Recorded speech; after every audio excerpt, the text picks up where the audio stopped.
This is the head covering I am working on right now, and in the Christian faith, a head covering is what women wear in order to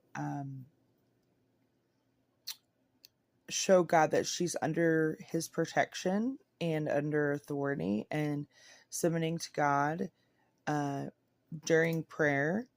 And it says that women should always wear a head covering when they pray. In 1 Corinthians 11, it says, "Follow my example as I follow the example of Christ. I praise you for remembering me in everything and for holding to the traditions just as I pass them on to you. But I want you to realize that the head of every man is Christ, and the head of the woman is man, and the head of Christ is God. Every man who prays or prophesies with his head covered dishonors his head. But every woman who prays or prophesies with her head uncovered dishonors her head.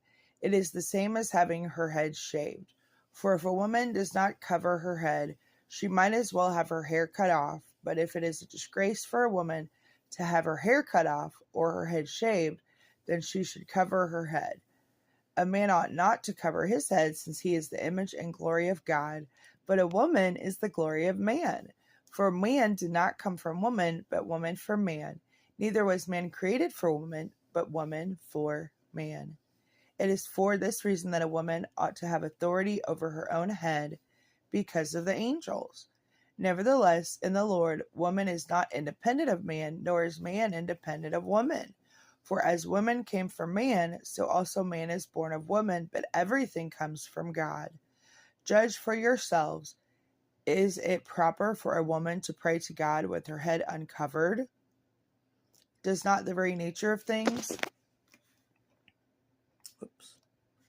teach you that if a man has long hair, it is a disgrace to him, but that if a woman has long hair, it is her glory? For long hair is given to her as a covering. If anyone wants to be contentious about this, we have no other practice, nor do the churches of God." I think that's so interesting that I believe it was the Apostle Paul wrote 1 Corinthians 11,